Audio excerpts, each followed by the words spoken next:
I have 6:03. So we have Councilmember Matheson here, and I'm here, and absent is Councilmember Harrington.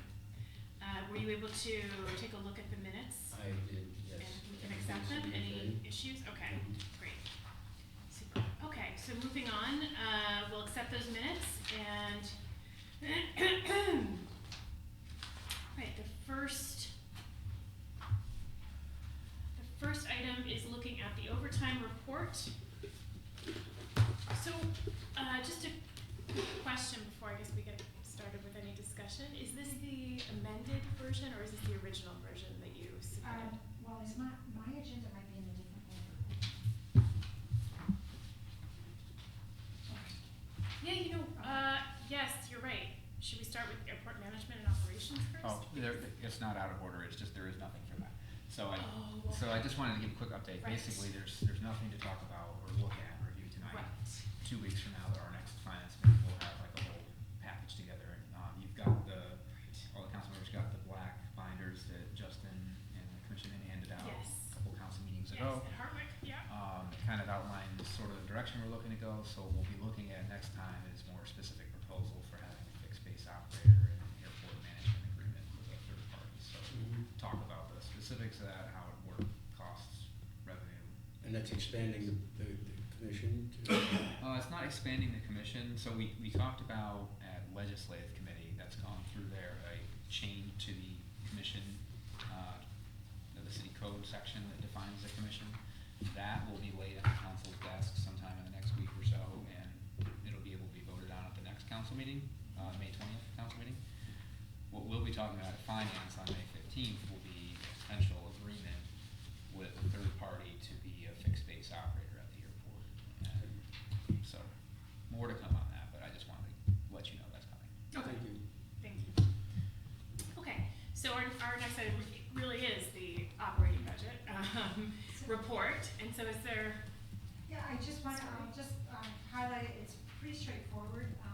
What Ellen and I did is we put together the history going back to 2020 by service area, and we showed you the total salaries plus the related fringe benefits, which is the FICA and the retirement expense.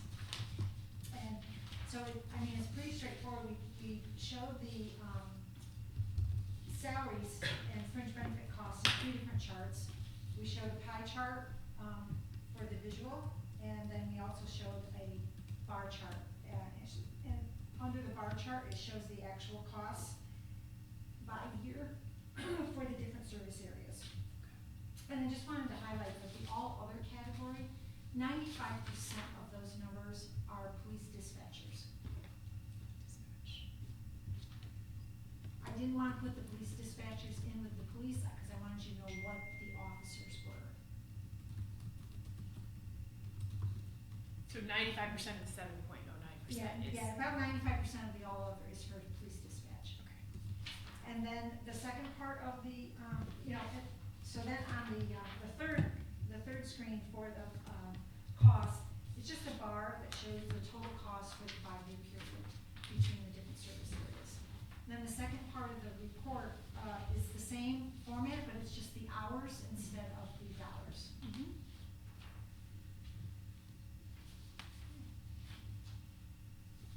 Now, just a point of clarity, the city of Oneonta does not have any limits on overtime, is that correct? We adopt budgets for overtime, and I usually base it on a 3-year average. But we do not have a policy anywhere, a formal policy that says you can never exceed your overtime budget, or you have to justify your overtime budget, to the city administrator or to council to exceed that. We don't have a formal policy like that. For example, if there's a water main break, the budget is based on an average, but if we have several water main breaks, that probably is going to go over the budget. Sure. Police department, if we have, unexpected vacancies that we don't anticipate, even though I did a 3-year average for the budget, it does not mean that, they may be able to stay within that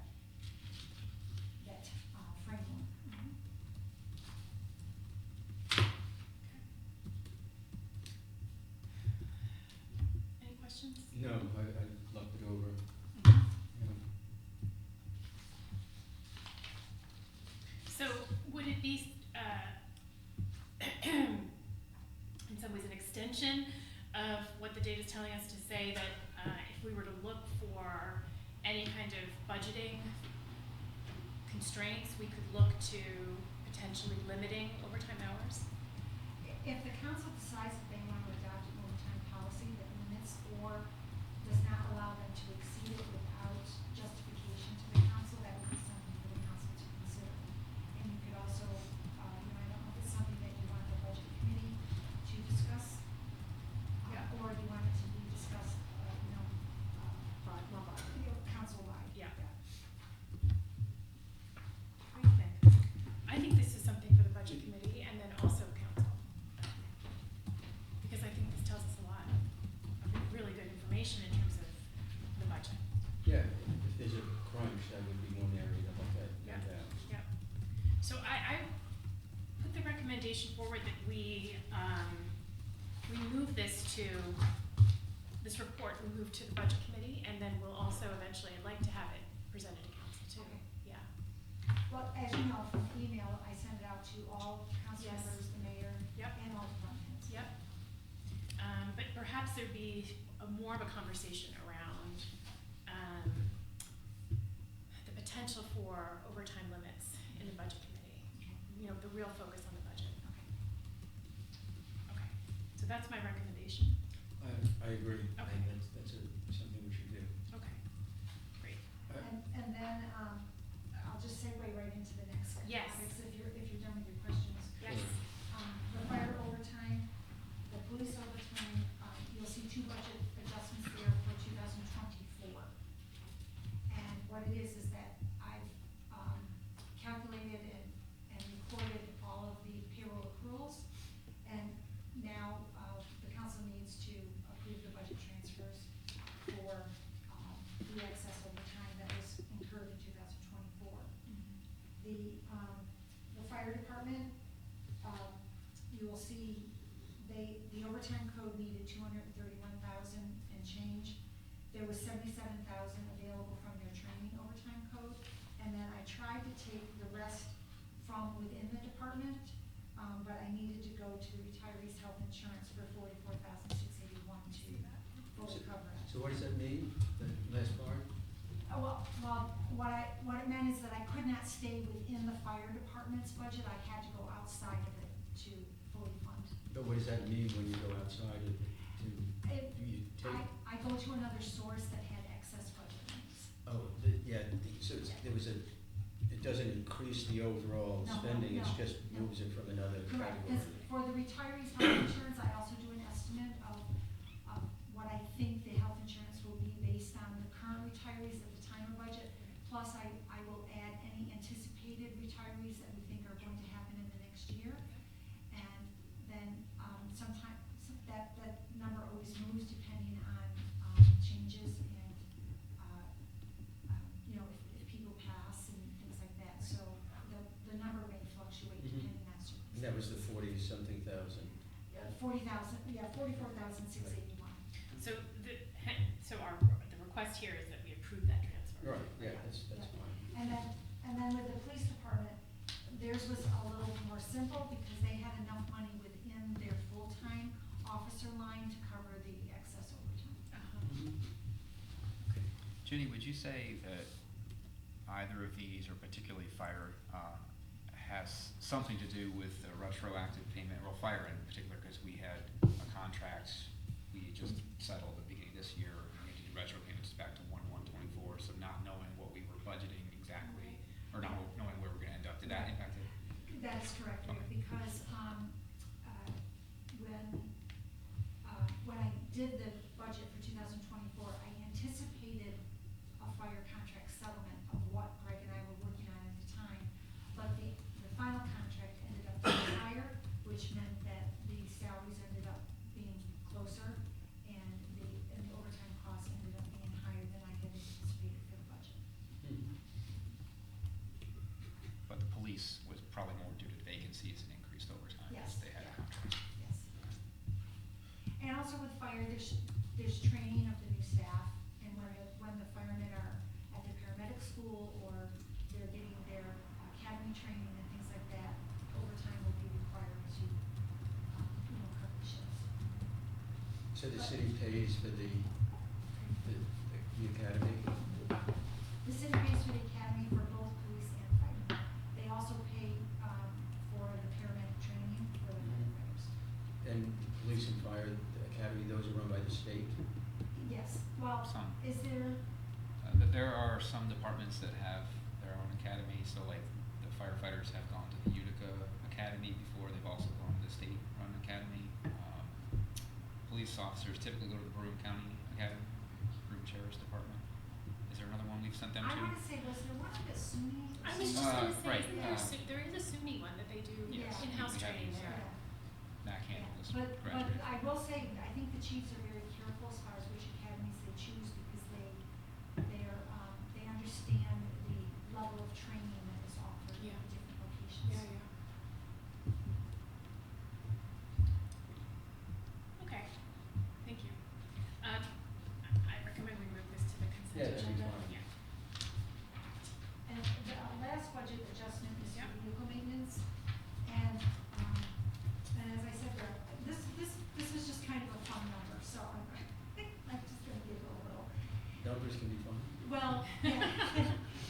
The Central Garage Good night, maintenance, budget, I see one head shaking back there. yeah. Again, I do a 3-year average based on the Central Garage services that are charged out to the various departments for the various vehicles. And in the general fund budget, for 2024, the total budget was $482,700. The actual came in at $483,187, so it was only a difference of $487, and that's why it makes me giggle, because that's how close it was. But the TPW, the shared equipment that the TPW crews use, that gets allocated out between streets, snow removal, parks, water, and sewer. And again, I use an average, but the actual allocations this year between streets and parks were different than what my estimate was, so we need to transfer $37,000 from the streets to the parks and parks. The snow removal this year probably wasn't a whole lot, but salt I was was just a gonna big say. deal, right? Well, the way it works is that because the equipment is pooled, snow will absorb some of the cost, because that particular vehicle is also used for salt spreading and or plowing. So it's just it's an allocation of the total expenses. I don't know if this is appropriate, but I wanted to ask about the salt, because we used an awful lot of it this year. And I had some repairs done to my car earlier in the week, and I was looking into it. My car's 10 years old, and it's in pretty good shape. It's got almost 100,000 miles, and the maintenance is expensive, but it's worth it. And I said, well, what's the biggest cause of problems that you see here in the shop? He said, salt. So I was wondering, is there a way that we could, I've asked this question before, is there a way we could use less? That's not a question No, for me. I'm just throwing it out. I think it's very expensive, it's cost prohibitive. I would like to Other not kinds of use salt at materials. all, but that's my goal. I would suggest when we go to who's on the budget review committee, but that might be a good question for Chris Yakovich, and when we're talking about the budget review, I can tell him to prepare for that. I mean, it's a I'm not saying question don't worth use asking. it, We've but looked at maybe- other alternatives to salt in the past, and they haven't worked out very well. Or less. Using less is, you can dial things down to a certain extent, but it kind of comes down to what does the community expect as far as the level of service. You expect roads to be bare, that's been the expectation of the community since I've been here, as opposed to a town outside where you see a foot of snow on the road until the plow comes by, maybe 8 hours later sometimes. It's just a lower level of service, depending on the volume of traffic, but if the council were willing to look at that, we could talk about what that might look like, but I think. I was thinking differently, just spread less salt. Well, we also have to be mindful that the buses have to get around. Yeah, Transit, no, so, it's probably, it might not be possible. Yeah. It seems like, it's very salty. Yeah, that's not a question for me, but Yeah, for the experts. I am remembering conversations during the winter that we had about salt, and that it was cost prohibitive to look into Yeah. other materials. Because there are Right, other right, materials yeah, out there right. besides salt, if I'm not mistaken, right? Yeah, there's brine and, Right. well, there's other things, Right. Anyway. Well, brine is salt. Yeah, but it's diluted and But it's it's a not as little bad. less, yeah. Yeah, salt water. Yeah. Anyway, Okay. I recommend we move that to the consent agenda, Sure. and we move to now our 4-day work week. MOA. This is the collective bargaining, yeah, the 4-day work week, yes, that's right. So there are two MOAs, memoranda of agreement, that are related. So the holidays change. We've had, actually it's jumping around, there's a 4-day work week pilot program. We have an MOA already with CSCA. We've had that since 2022, I believe. And that allows some of our DPW crews and our central garage crew to work a 4-day, 10-hour, or 4-day work week, 10-hour days. Still 40 hours a week, just like the 5 8-hour employees. That has gone well operationally from the feedback we've gotten from staff and from our supervisors. So I think it's something that was worthy of doing. I think it's been a better quality of life thing. I mean, our employees had initially requested it, because there are a lot of town highway departments that do that, maybe seasonally, and we've tried it out year round, and it's worked pretty well. There's another crew in DPW that originally didn't do it, the Parks, Buildings, and Grounds crew, which we're now gonna call the facilities or facilities maintenance crew, the FAM. They would like to do it as well. They're gonna do it a little bit differently. They're gonna work a Monday through Thursday shift, half the crew, and then the other half of the crew will work Tuesday through Friday. So there's still 5 days of coverage, whereas DPW streets and water and sewer crews are working just Monday through Thursday, and they're off on Fridays typically. And Central Garage is doing the same thing, the Monday through Thursday. But the updated MOA that we're looking to do now allows more flexibility, so it doesn't strictly define a Monday to Thursday shift. It could be a Monday to Thursday or a Tuesday to Friday. But it'll be 5 contiguous days, and it's not gonna include weekends. There are a few other minor Well, I have a changes to question the about 4-day that. part. Is there things that, I could look into? Yeah, I'd like to read more about the 4-day versus 5-day. Mhm. I'm not convinced it's more efficient, but, I just don't know. Is there anything that you could recommend? As far as the literature on that? Yeah, Not off the top of my head, without doing some research myself, but just generally from our experience, something like a DPW crew who has a job that's gonna, and Central Garage is similar as well, when they're in the midst of a repair or a job that's gonna take longer, they can work more efficiently when those hours there are more hours in a day. does it affect overtime? I haven't seen that it has, no. And anecdotally, again, I'm not quoting data, but anecdotally from our supervisors, it's working well. They're getting just as much, if not more, done. There are pros and cons. When you're working 4 days and you're off on a Friday, if something comes up on that Friday, you might have to call somebody in. That would generate some overtime. But again, Jenny, I don't think that we've seen Yeah, a I haven't major seen- trend up in DPW or Central Garage. Yeah, no, I have not seen an increase since the shifts have changed. But we are still calling it a pilot. It still is an MOA to the contracts, and we're gonna keep that as an MOA until the end of this contract, which is the end of 2026, before we decide to make it a permanent part of the contract, so we have more time to evaluate it. If you have any info on it, I'd like to, if we could share it. Well, to your point, I was curious about, I know this is a local, of course, the CSEA, but I was curious what this national AFL-CIO's policy is on this. That would right? be a It would good, be interesting good to, source. right, to see Yeah. what their arguments are. I do know, Alan just told me that the county is also, moving into doing 4-day work weeks For, for the county DPW. crews, yeah. uh-huh, I think the impression I got was countywide, but don't quote me on that until it's finalized. interesting, Okay. yeah. And then the other part of it, the holiday part, that's Yeah. been an issue since we originally implemented 4-day work weeks for certain employees. We had them revert back to a 5-day work week anytime there was a holiday. So the way our contracts work, the holiday falls on a Saturday, we observe it as though it's on a Friday, it's on a Sunday, it's on a Monday. So they're always Monday through Friday. So anytime a holiday happened, we would go back to a 5-day work week for these employees that work 4 days. So this MOA will allow them to continue to work a 4-day work week. And we just adjust how the time, they're still accruing the same number of holiday hours as everyone else. It's still equitable whether you're working a 5-day week or a 4-day week.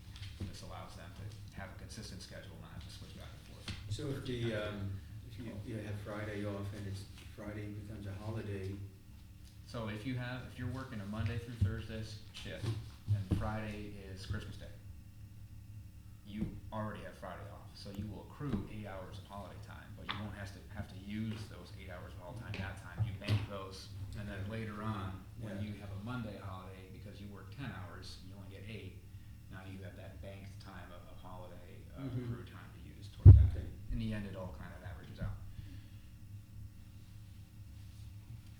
This was voted on and passed by the CSEA, both of these yesterday. So if the council passes, then they'll both be implemented, and I think we'll be better off for it. Yep. Okay, then I recommend we move that to the, consent agenda. I don't know, do you think that should be discussed, or what do you, because it is a significant change. Labor issue, well, it sounds like it's just formalizing what's already been in place, is that a fair characterization? It's updating. I mean, the Yeah. holiday thing Is a new. is sort of a new thing. Yeah. The 4-day work week is just kind of adding some people being a Right. little more flexible. If you want to put it on the consent agenda, I Yes. agree, but I think you should explain it, Yes, I can explain it, Yeah. sure. especially the part about the holidays. Right. Is Although, it- could I does it- explain it? That's the question. Well, maybe you could refer to it. I would ask her to explain it. Yeah, then I'll do that. Just read the memo, Yeah. like read it out loud. Yeah, just read it from verbatim. Well, I don't know if that would. Help explain it further, but yeah. Yeah, I always work 6 days a week, so. Right, I would right, focus in my- right. But it's a new, I think, in terms of workplace structure, it is fairly new, and there are places that are adopting it. And this in particular, I think, is interesting because the nature of the work really demands that when they're working on something, they continue to work on it in that moment, so that it allows them that extra time. I'm sure there are cases where that's Yes, important. the nature of the work lends itself to a longer workday, Well, yeah. the flip side is they might be too tired, That's true, that's true. I think So there is an anyway, adjustment. you can handle it however you want. Okay. I'm gonna look more into it. Yes, Because it is we'll come interesting. back, Yes, we'll come back, when the contract is up. yes. Okay, so I'd like to move it to the consent agenda, and then our next item is this is the staffing review for code enforcement. Okay. So this is kind of interesting. There's gonna be sort of a reconfiguration, correct, of the code enforcement office? Yeah, Stephen, you want Have to a- explain what the deal is? Before you start, were you playing bagpipes today? I heard somebody playing bagpipes when I was out walking Cocoa. Oh, yeah, I mean, so there are several people in town that play the bagpipes. I was not playing the bagpipes today, Okay. but it could have been one of those several people. They were very good. Yeah. Okay, Steve. I mean, I taught them, so. Basically, so the code enforcement office, previously has used part-time fire inspectors. We have, in the past, utilized either, full-time firemen, or at one point had a retired, assistant fire chief doing the inspections. It's always been a part-time position. As it works now, the person doing those part-time inspections is, because of the nature of the fire department, it's difficult to get that person on a regular schedule. They're always getting callbacks, they're kind of on these weird shifts, sometimes they're coming straight off a 24-hour shift to an 8-hour day job. It's just not really an effective, it hasn't proven to be an effective model. Because a lot of what our fire inspection process is making appointments, keeping those appointments, kind of tracking, kind of day-to-day operations that part-time person, especially from the fire department, is really not able to do. What that's turned into is frequently staff members are having to get a phone call from someone who's like, hey, I have to schedule a fire inspection, why aren't you here?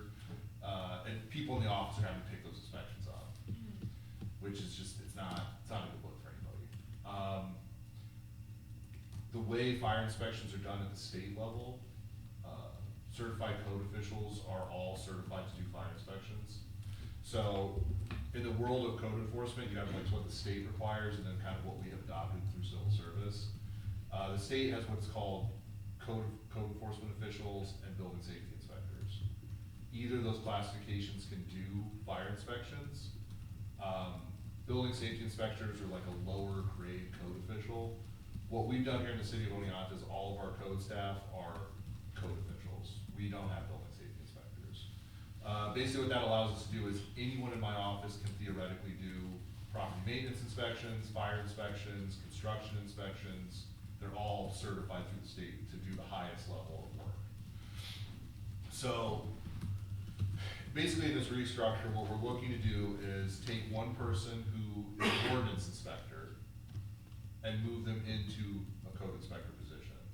So what that's gonna mean is instead of just doing local ordinances like lawn height, snow shoveling, local stuff that's not under the state code, they would just be bumped up to do code inspector stuff, so they could also do building safety inspections, fire inspections, construction inspections. It basically just gives us another person who kind of can go around and do all of the stuff. So they're not just limited to city ordinances, they're also now able to do all of our state code inspections as well. So what that'll do is it'll just get one more person that can schedule, ideally what this person's primarily gonna be doing is picking up all the fire inspections and also picking up vacant property inspections. And that's really the kind of the structure of it. The money end of it is basically, we're taking money from that part-time position and just kind of reallocating within the office. So we're losing a part-timer and we're basically giving a full-time employee a little more responsibility and a little bump in pay to do those jobs. And then there's an existing employee who basically due to experience would be also bumped up through that part-time, that reallotment of part-time funds, and there would still be a couple $1,000 left over that would just be existing in the budget. So it's no increase in cost, it's just moving internal staff around. It's actually a cost savings. If Yeah, you look looks at like the it. net Yeah. budget for 2025, it would be $4,200 less than what we budgeted. Right. And it's just giving it's giving us a little more flexibility with our staffing. Cross-training, you know. Yeah, we're cross-training. I mean, ideally, I'd like to take the other ordinance inspector and move them in the same path, because I think in the end, it's just a better use of resources if I can have people doing all of the code work, instead of just being like, no, you can only do these sections of the code because you're bound by local ordinance. And this is just kind of the first step towards that direction. And it's allowing, it sounds like the current inspector a little bit more mobility Yep. upwards, right? Yeah, and it's already someone we have hired, so it's an internal, it's internal shifting. It's not like we're gonna have to put out and hire new people and put people on insurance and all that good stuff.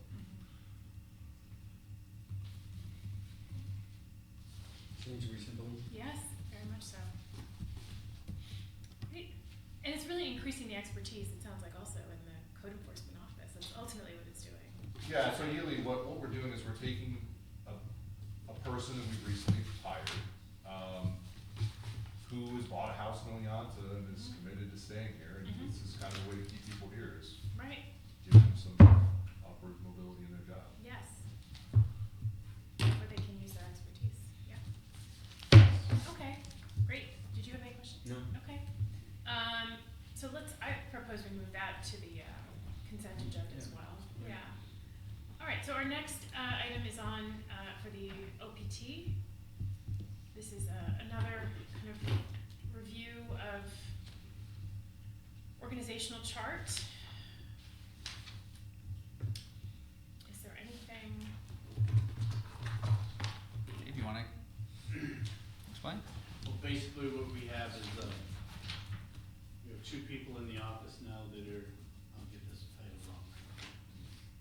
administrative specialist. Yes, administrative specialist.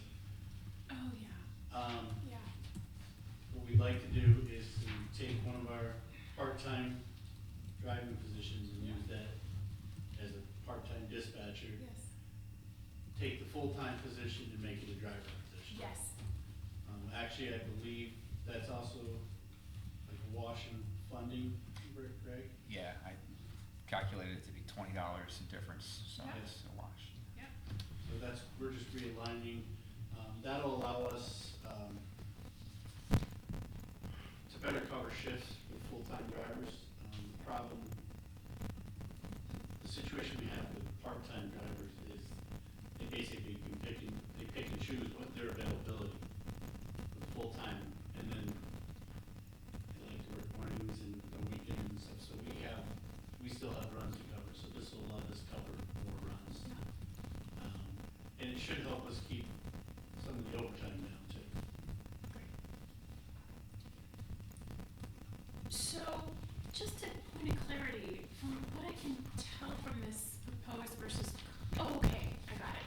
Wait, so you're adding an administrative specialist, is that Now, correct? we're removing, Okay, that's what it, One full-time administrative specialist becomes Right. part-time.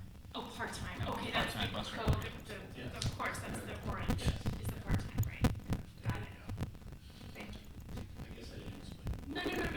No, it's, I was looking, you did a great job. No, that's why I was wondering, because you explained it well, and I was trying to get this to match what you were saying, so I have it now. Thank you. All I right. have a question about scheduling full-timers. Do you have complete latitude to do that? What do you mean? When you had mentioned with some part-timers, they only work for a certain hour, Full-timers certain days. to be available all, That was my question, yes. Thank you. when they're hired, they're told that they need to be available at all shifts.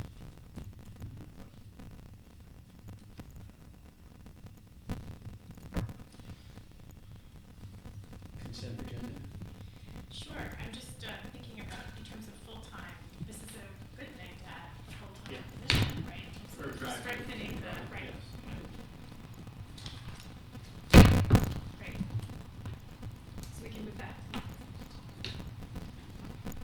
That gives them more flexibility to schedule. Oh, yeah. It's just a great. Definitely. Okay.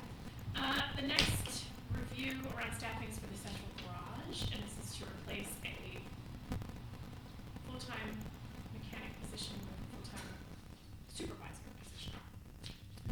Yeah, I mean, Dave, Corey, do you want to talk about the differences between head automotive mechanic and fleet maintenance supervisor? Because you recently took this to the Civil Service Commission. Sure. Tyler. Right. So it's a lot like what we just did in DPW. Not DPW, in OPT. Yep. Where we took the transit working supervisor and the transit supervisor. Yes. Here in this case, Yeah. we're taking the head automotive mechanic Yeah. and we are making them a fleet, fleet operations.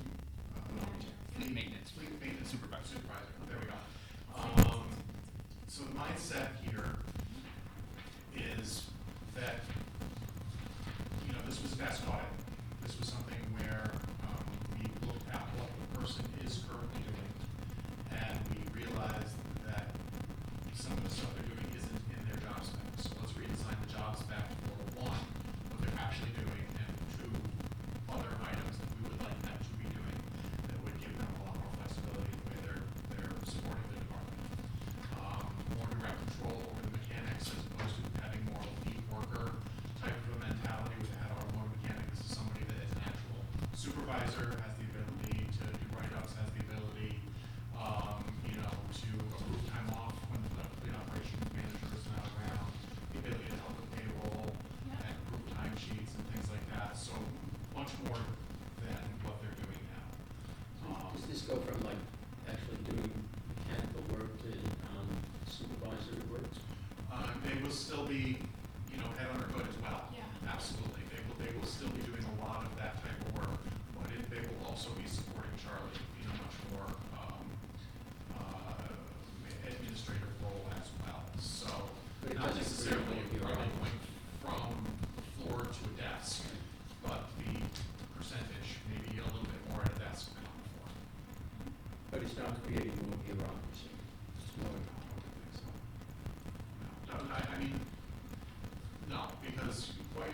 because you're looking at, not another department head, not another person that is, you know, here at City Hall, you know, at department head meetings, things like that. You're looking at somebody that now just has expanded authority within that department to be able to act in more of a supervisory role in the absence of other fleet operations. Okay, thank you. Step up from Marcus. Yeah. Yeah. Just to your point, Dave, that just looking at the two charts here, it looks more like a reconfiguration than and a streamlining rather than an increase in, like, density of bureaucracy. Yeah, definitely. So whereas before, you know, the mechanic was lead worker over the mechanics, didn't really have any authority over the other folks that are in the office, you know, the administrative specialist, the part-time clerk and stuff like that. They now have more of a supervisory role in the department as a whole, rather than just the mechanics, just like we did with Wayne, where he now has more day-to-day interactions with the administrative staff at OPT, where he's directing their schedules and doing and checking their work and acting more in that role, leaving Dave to do more heavy lifting on the administrative side, like doing schedules and some of the stuff that's now allowing us to have the time savings to go from a part-time full-time administrative specialist to a part-time administrative specialist. It's that same mindset. Yeah. Thank you. Yeah. And, Greg, please correct me if I'm wrong, but I believe we still need him as a mechanic because he will still need to be a mechanic. Yeah. Yeah, I mean, it's just, you gotta fix the truck, fix the machines. That's why they're there. Yeah. You'll be required to maintain a CDL, you'll be required to do all that, you know, have all that same capability to do everything that he can still do now.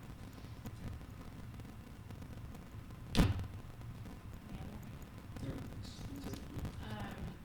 I'll just say that I'm, you know, quite impressed that there's been this departmental review of these various operations and the ways in which it seems like there's been an eye towards efficiency and streamlining, and it's been really, Yeah, we've kind of really helpful. systematically going through things, and we've made a lot of small, relatively small changes, but I think that are Yeah, going to improve. right. For a good outcome. Positive outcome. Okay, I don't, you know, I just, for that as well, I think that these departmental reviews, we've had a discussion, and, you know, if council members have questions, we can answer them, but, or, city staff can answer them, but I don't think there's a need to rehash the discussion. Yeah. Okay, so our next item is on the, speaking of salt, it's on the shared services for, salt storage. So historically, we have a salt shed on Silas Lane. It's where we store all of our salt, and the school district we've had a handshake agreement for decades where they store their salt there as well and come and use that during the winter. So I only want to formalize that agreement, and we've negotiated with them so that they'll contribute something financially to the cost of us having a salt shed and a loader that they borrow when they load their trucks. So that's what we've come up with. We're generally in agreement with the facilities maintenance person at the school district. So if both the council and the school district approve this, it'd be a 5-year agreement. We could renew it at that time, but it increases roughly 3% annually, and it's calculated based on, we had recently approved the replacement of the roof of the salt shed, and we also recently purchased a new loader, which is used, among other tasks, is used for salt loading. So based on the relative proportion of the amount of salt that the school district puts in a salt shed versus the city, and the percentage of time that the loader is used for salt loading and unloading, we came up with a cost, and that's how that was developed. So it's covering our But costs. the part that I didn't understand, do they purchase their salt separately Yes. from the city? I was curious about that too. Yeah, they purchase Yeah. their own contract. Their own and thing. They Wouldn't get the make loader about sense the to same. combine that, and, you know, the city, because the city uses way more, Yeah. buy a little bit more than they, you know, might be a savings on both sides. I think for accounting purposes, it's much easier to track how much you purchased as an entity as opposed to how much you use, because when you're using it, you're just scooping up buckets of it. So to count that versus just knowing how much they purchased as far as how much they're actually using is, it's gonna be easier that way. They're not in separate piles. Right, it's all combined.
No. George? No, I mean, like I said, it had been done for many years, there just Yeah. wasn't an informal Uh-huh. agreement between Oh, right.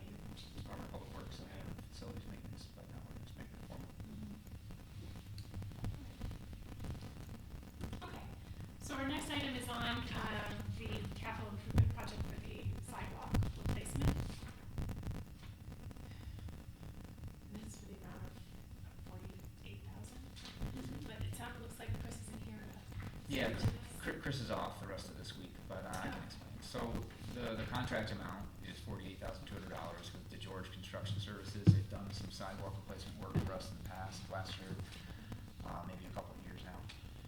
The way we do this contract, they're hired to come and form, finish the sidewalk, concrete. We, DPW, will prep, will excavate, remove the old sidewalk, and grade, and then they'll come and form a pour, finish it, and we'll go back and restore any grass, seeding, that sort of thing needs to be done. So this is one piece of our sidewalk program from this year. We had, as you may recall from our budget discussions, we had budgeted, I think it was $40,000 in the sidewalks code from the Streets and Sidewalks Reserve. So that's whenever, anytime you see a code that has an R after it, it means it's coming from a reserve. In this case, we're gonna spend $48,200 on this contract. We still need to buy the concrete, because we provide that and some other materials. We also have some other work we'd like to do with Job Corps, the Cement Masons training program. They do some sidewalk replacement for us, where we pay for materials and they get the training out of it. So we'll do that later on this year. So in total, we're looking at $86,000. You know, we had budgeted and planned to take $40,000 out of the reserve, so we'd like to take $86,000 out of the reserve instead. And the memo explains the different codes and how that would be broken down, but it'll all be for sidewalk work. I have a question about one section of it, by NBT Bank and the radio station building. The radio station building was, Right here. yeah, they were, thinking about, they had a doctor who was interested in buying it, and he wanted something about a ramp for disabled people. Is that been worked out? You know? We had some email correspondence with them. I haven't heard back. Well, that was with the Realtor. I don't know if the sale had happened or not, but, you know, that would be up to them to get in there, but it would make sense. I think we mentioned that. It would make sense to coordinate Mhm. at that time. Right. I haven't heard back. Look into that. Yeah. Yeah.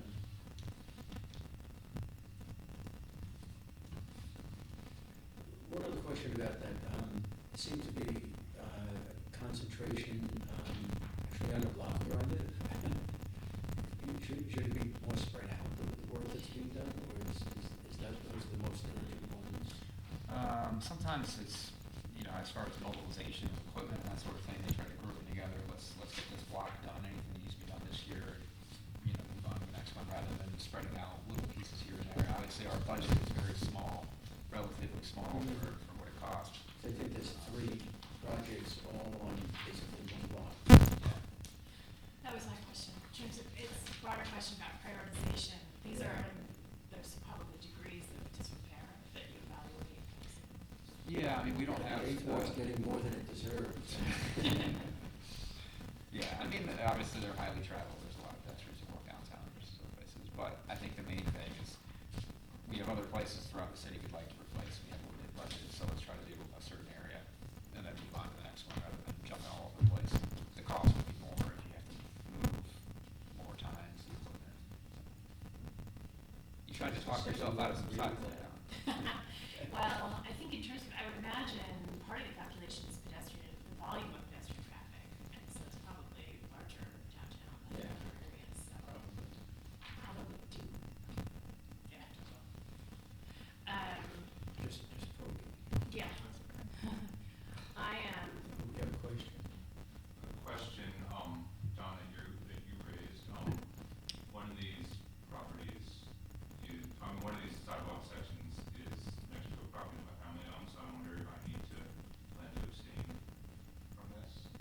oh, it was a procedural question? Yeah.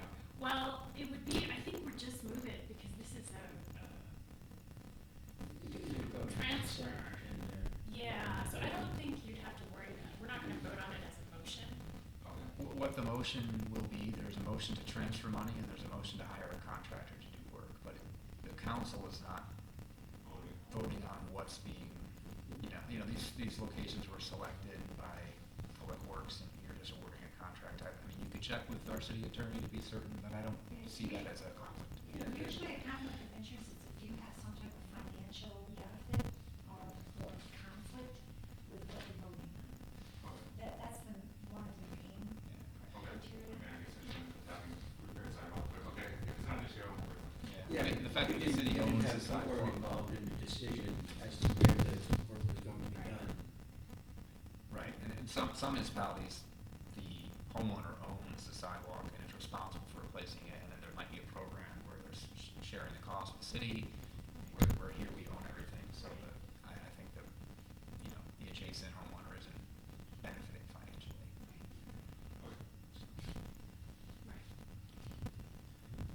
But feel free to check with the city attorney if you prefer to be double checked. Okay. So I'd like to just move that to the consent agenda as well, Yeah. and, if that works for you, and then we can go to the next item, which is a contract to work on, remove and then update the deck at the Brenner Building in the park, Wood Park. Yeah, and this may be a little bit of a misnomer calling it a deck. It is a wooden deck, but it's the way you access the building. Entrance.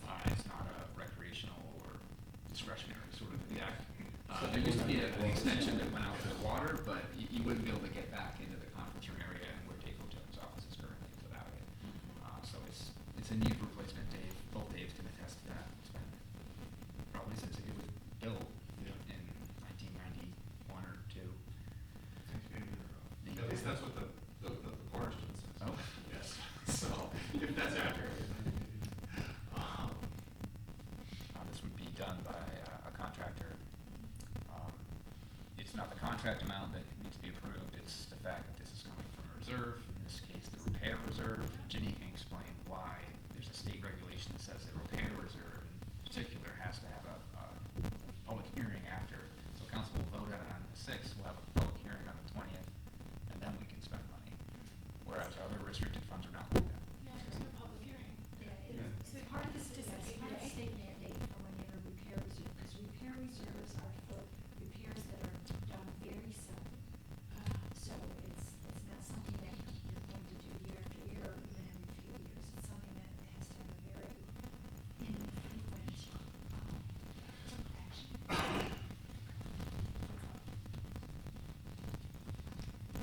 Any questions, Matt? So I recommend that we move this also to the consent agenda, just with the caveat that I guess we'll also have a public hearing. Yeah. Later on. It's probably not. No.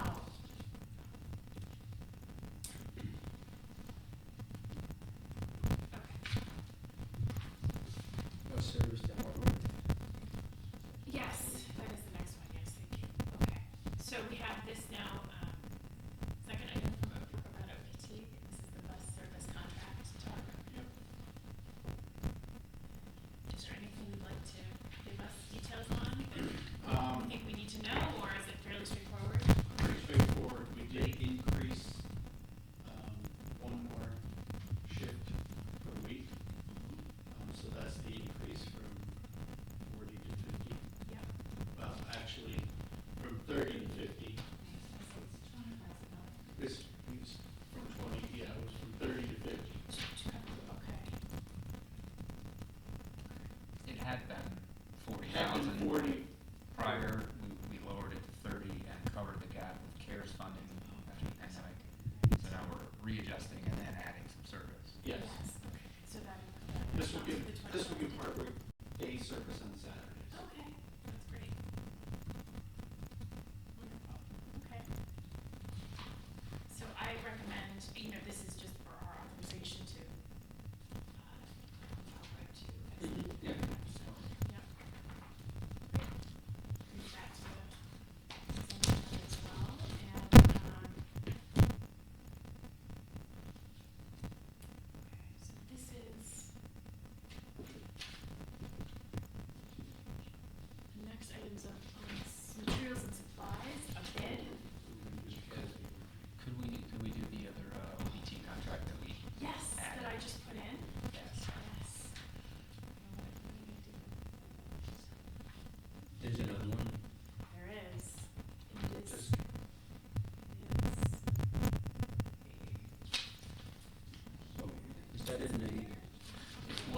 packet, we've been negotiating, I don't wanna put out bad information, I wanna make sure that we're pretty much in agreement on what we're doing. So, basically, we've been talking with Cooperstown All-Star Village, their season begins May 31st and runs through August 23rd. They would like to have bus service go to All-Star Village from downtown, so that's what we're looking to provide. So Yes. we have a bus that goes out and back, and basically makes a round trip every half hour. Jake, you wanna talk about details of that, or impact to your service, effect SUNY versus summer? Well, it's going to give more connectivity for people to come downtown, to use All-Star Village. It'll be a half-hour service. And the way we've laid it out is to cover a lot of our restaurant areas, hotels, and that stuff. As far as when colleges go on break, they use about 35 runs a week, meaning 35 shifts a week. This will add that and pay for. Down for 19 shifts, or it's 14 shifts. So this is going to increase, it's gonna help me to retain drivers. Yes. That's the problem in the summer. We end up losing because we just don't have enough hours and they still have to eat. So we went out trying to find ways, and this is one way we're hoping will help. And the way we've laid it out, basically they're paying for it, so, Yeah. All-Star Village, yes. paying for it, yes.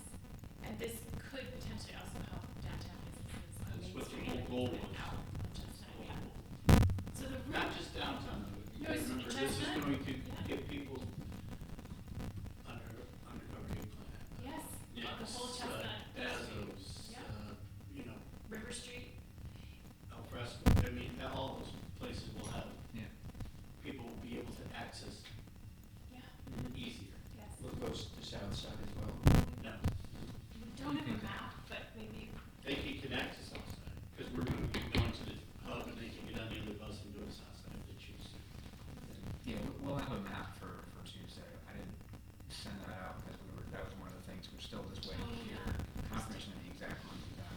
But what we're looking at, what we propose is, if you leave from All-Star Village, you come down Chestnut Street to Main Street, you turn left on Main Street, come down past City Hall, take a left on Grand Division to Market, and back up around to the transit hub where it is now on Main Street. Stop there, and then do that loop again down Main Street, and then back down through the park, past Maskey Field to River Street, and back out that way to 205. The other option would be, instead of going down River Street, we'd stop at the corner of Newan Place and River, so people can get off there and walk to those, any area near there. And instead, we would take a right, go back up over the viaduct, back to Chestnut Street, and go back the same way. So that's just the only It's the only tweak that might have to be done. discussions we're I having. see, that actually would work, okay. We So- just needed to bring it forward so we could vote on Tuesday so that Dave can plan and schedule bus drivers and then we can kick it off on time.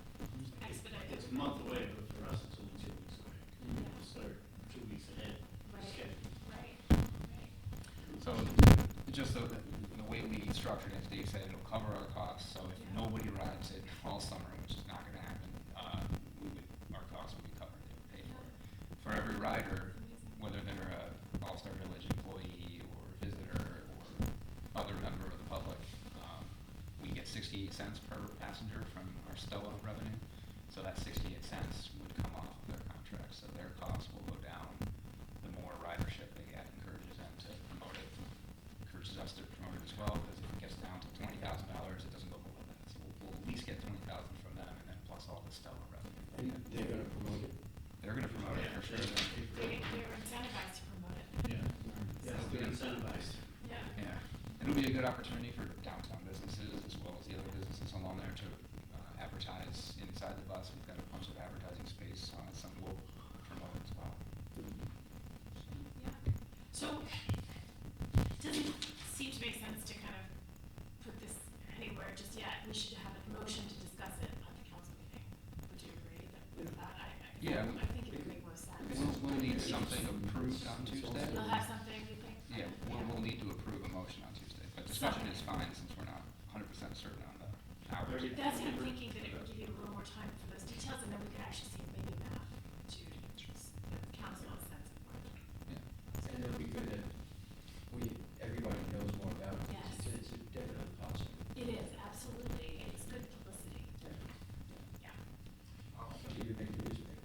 might even make a newspaper out of it. One question, what is the bus service on River Street in summer currently? It's, every hour, every top of the hour. So this will add 2 additional buses on River Street if you went down River Street going that way. If that's the way we end up doing it. And what's the bus service currently at Chestnut? It's every bottom of the hour, as we call it, the third. Right. So it'll add 2 or it'll add 1? Maybe replace. It's going to, there's going to be 2, so that'll be 3 road trips on each hour. Right, and this we didn't mention, or maybe, but it'll be, when you say top and bottom, that's 0 Yes. and 30, or, yeah, 0 and 30, top Yes, and 0 and bottom. 30. This would be 15 and 45. Correct. So, We're gonna do it offset. That's great. So we'll, actually, the run will start at All-Star Village and come the other way. So when he gets here, it'll be at the 15, should be, around the 15, between the 14 and 16, somewhere in there. And then, so it'll be opposite, so we don't have more congestion at the hub than there is right now. And hopefully incentivize residents to take the bus. yeah, I mean, That's this will be really a big thing. 12 hours a day, we're gonna, Yeah. we have until the 15th for the contract to just to figure out exactly what hours. Is it 10 a.m. to 10 p.m. or 11 a.m. to 11 p.m. or something like that? So it's, you know, if you live downtown and you want to ride out to Chestnut Street restaurant for dinner or whatever, Yeah. it just gives more opportunity for residents as well. Yeah. And we are bringing back our night, loop buses, we call it, Yeah. that start on the 19th. Dr. Kyle said, so we'll run that from Tuesday to Saturday. And that runs from 6 to 10. So that connects Southside and the other areas that won't be serviced with this one. And we'll make a loop of the west end, take people. A lot of commuters and shoppers use it, like we found last summer. So that's why it started to pick up towards the end, so we started to decide where we package. All positive. Yeah. Thank you. So we'll have a discussion of this, I think, Yeah. Yep, discussion, there'll be a motion to. Yes. Put on discussion. Yeah, great. Okay, so, our next item is a contract approval for DPW and Central Garage, and it's really all the departments, it's all the departments. Oh. Okay. It says used by Department of Public Works and Central Garage, so It is mainly, if not almost entirely, those 2 departments. but it's, yeah, so, but not everyone. Okay, so, I don't see any.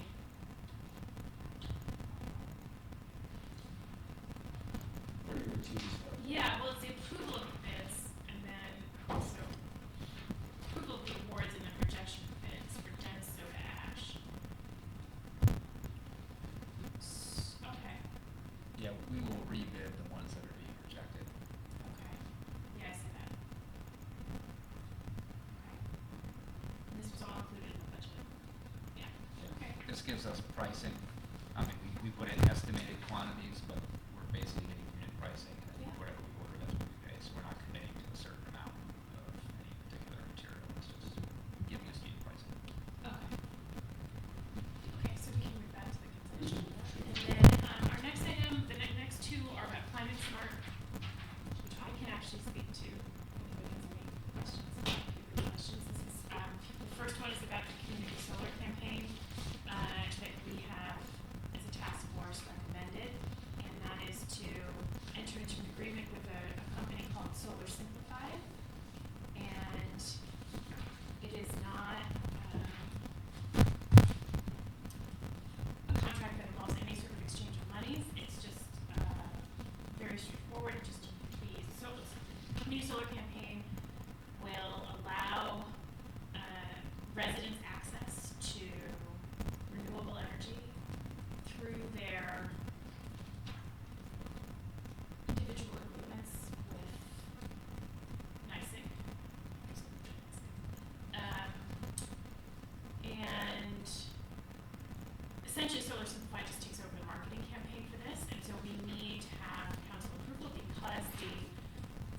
seal will be used, Solar Simplified will really take the city of Oneonta's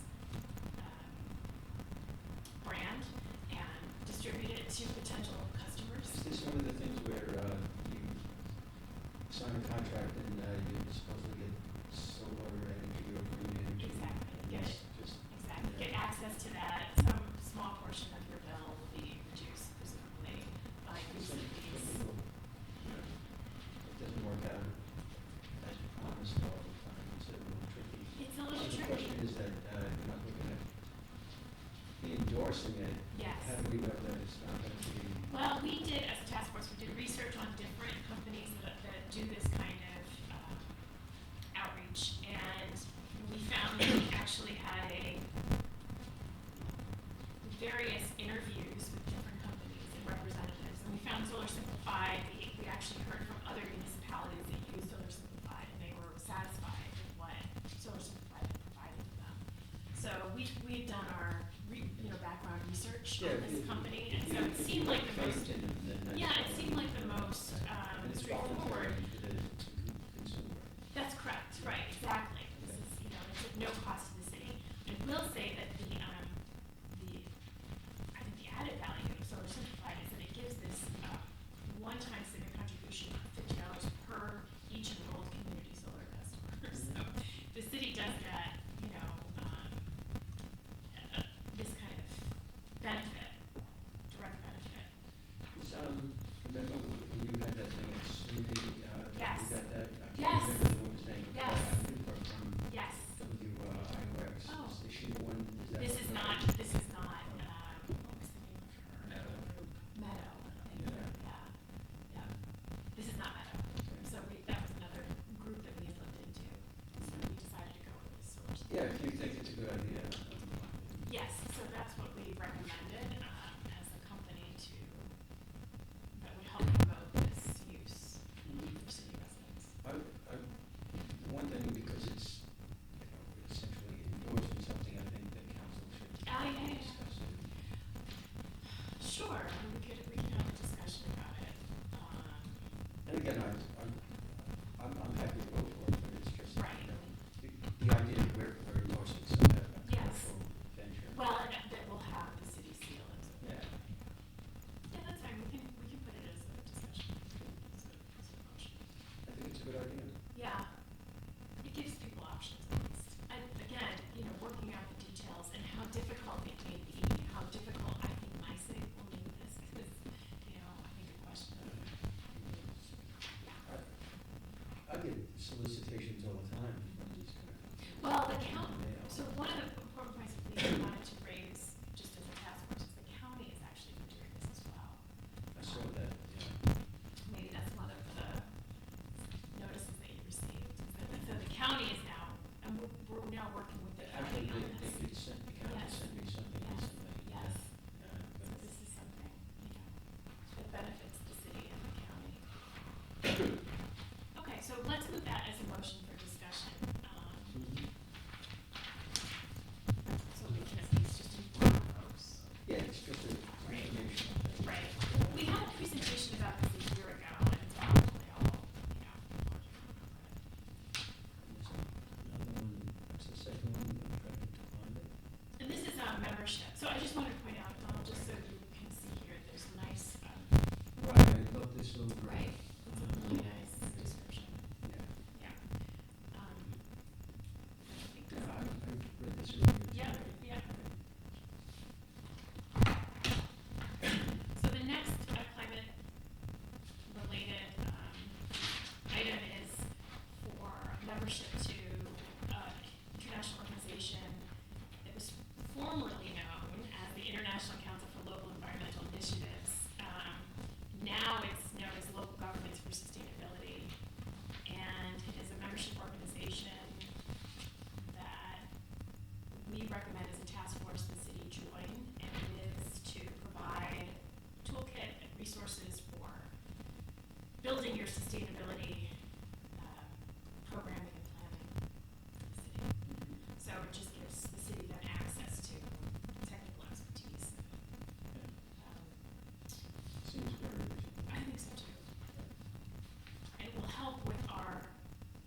So I propose we move that to the consent That's agenda, fine. or do you think we should have a That- discussion? that's- Okay, because it's a membership, it's Yeah. not any.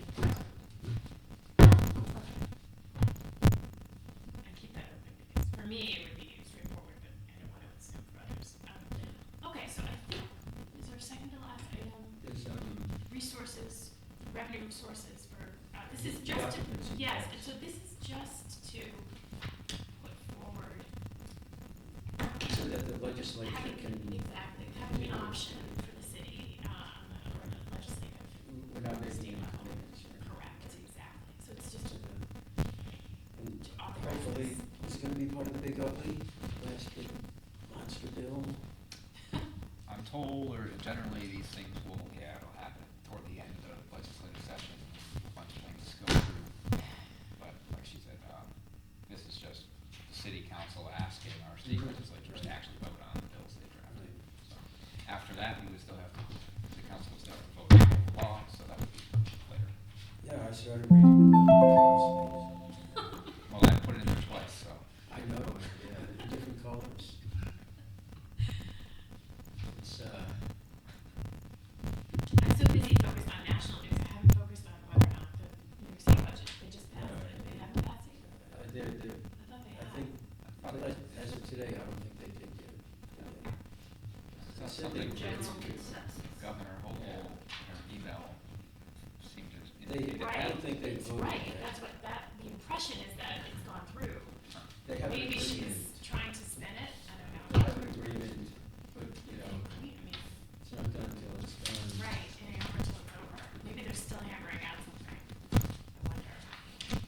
I've been in a room where budgets went until like Yes, dawn. I was sitting on the steps of City Hall with one of the council members, and she said, "This is fun." You can imagine what she said, and she went to an all-night deli and took back a case of beer. So do we send that to your consent? Are you trying to say something, John, that we should do that for I our? guess I had the, well, I'm trained, I used to miss it out. But at sunrise, they passed, so. Anyway, Right. Poetic. What do we, no, we can put that on the consent. I think it should go to the consent agenda, because it's, allows us to move forward, at least with the option. So our last item is actually the updates on the, is it the survey that we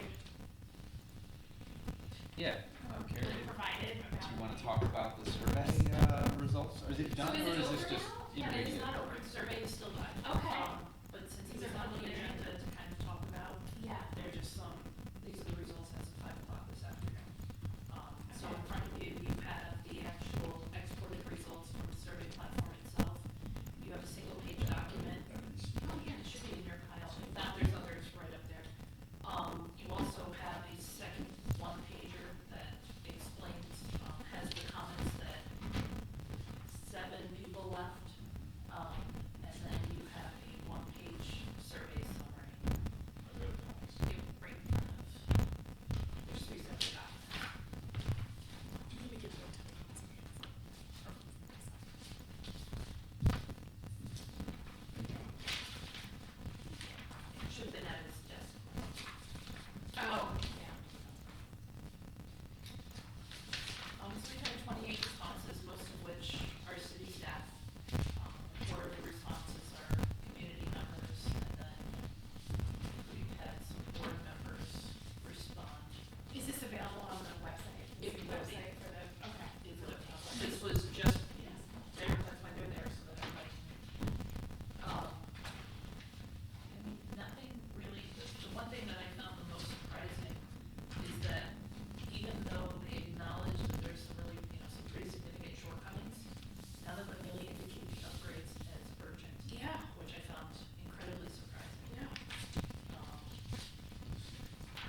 that in the grand scheme of the budget. But audio upgrades and cushions, I think, are reasonable and not that expensive. We had issued an RFP to get responses from outside sources and vendors as to things that they might recommend. We only received one response, and their engineering and construction administration costs were over $60,000. And that was not inclusive of the work to be performed itself, as no concept was even presented. But I think there's a way to do it, right? There Oh, would there be is. ways to do it. There is, Less, right? Greg actually has some really good ideas. Yeah, I mean, we got one response, it was really looking at a much bigger scope than we were looking for, and we're not gonna go forward with that. But we've got some good ideas to just kind of do some things in-house, much less cost, we can plan them, as time permits, but as we sit down, the priority, I think, for everyone is the audio, and looking at some layout tweaks, not a total change, not, demolishing any walls or moving the room somewhere. I think that's, and I guess from my perspective, from what I hear from council or discussions, that's just not gonna be a top priority in the budget. So let's make the best use of this space as we can, and that's what we've been talking about. So we'll probably have a proposal, in a couple of meetings from now, to talk about after we get the full survey results and have a chance to draw some things up, we can discuss it again. Yeah, if you haven't done it already, please consider it. Barry, when will this survey be on the homepage? So it went to social, we don't designate it to the website itself yet, it's a direct link. But that will go up either tonight or tomorrow morning. Okay. But it's on our socials, the Daily Star has been very helpful in sharing that. So I would say we probably have more than half of our responses that we received were received within the first few hours of the survey's release. Yeah. But we'll do another push. I mean, I'd like to have more numbers. Sure. So, The more More the better, people. yeah. Very. I have an unrelated question for you, Glenn, is that okay? Mr. Chair. Is that okay? Sure, why is it unrelated? No, it's not related to this room. Oh, to the It's committee or to the content of what we were just talking about? It's not related to the. Oh, is it related to what, to the committee? Well, it's related to the council. Okay.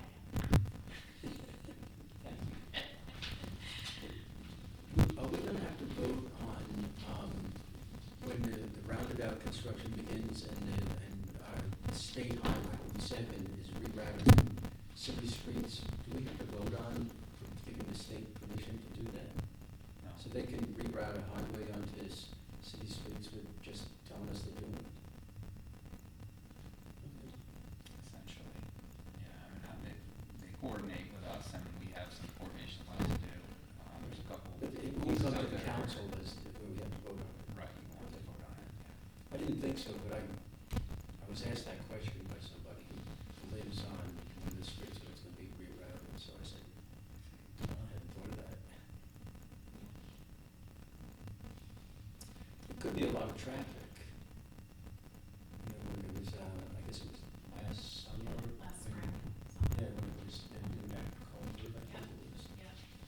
It was, there was a lot of traffic in Yeah. those sort of side streets. Yeah.